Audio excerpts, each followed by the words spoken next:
today. Gonna finish up the installation of the doors. This is going to be the stop. We're gonna rebar peg it to the ground, and that'll be the bottom stop. And then I've marked it up here.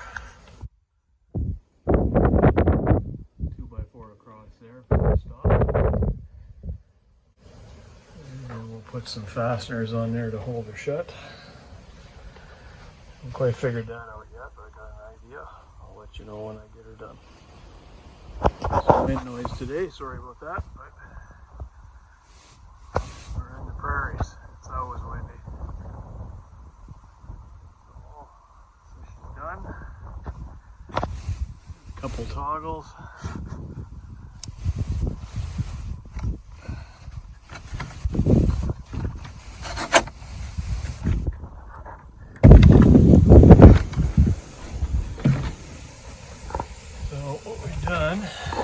Just secured it.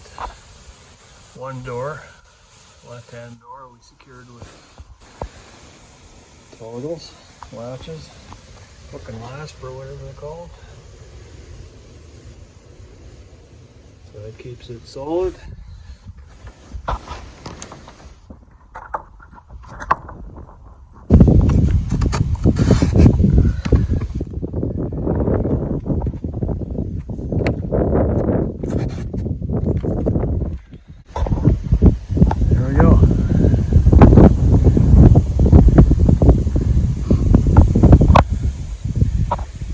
They turned out not too bad.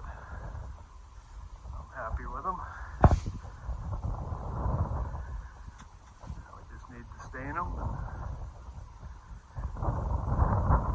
We still got a few little projects to do. Got to finish off the bottom of the tin work. And I'm just going to put some, just seal them up. Some treated 2x2s, or put some angle iron in there.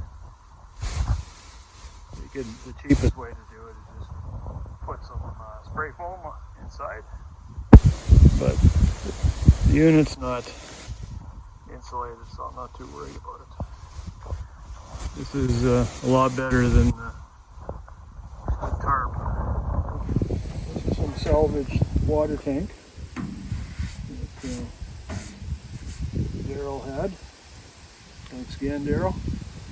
And I mean, you can't use it for any materials anymore. It's got holes all over it. It's rusted off, rusted out, but it'll make a perfect raised bed. So I'm going to cut it in 3 seconds. Use this ring as a raised bed, and these two here as raised bed. Yep.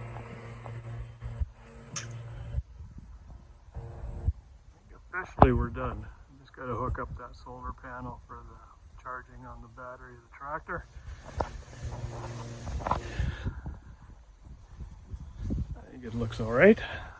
The nice thing about this gray is never going to do it again, or have to do it again. It'll just weather really nicely. It'll give it that barn weathered look. I think it looks really good.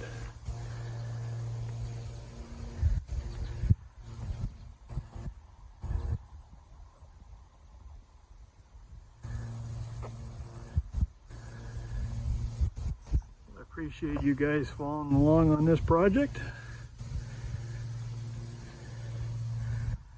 It was a fun project. We'll do an update on the tally of the hinges and the stain, and it's brought it over $600, but it's not bad for a 12x16 shed, completely closed in. And I think it looks pretty good too. Well, again, thanks for watching, and on to the next project.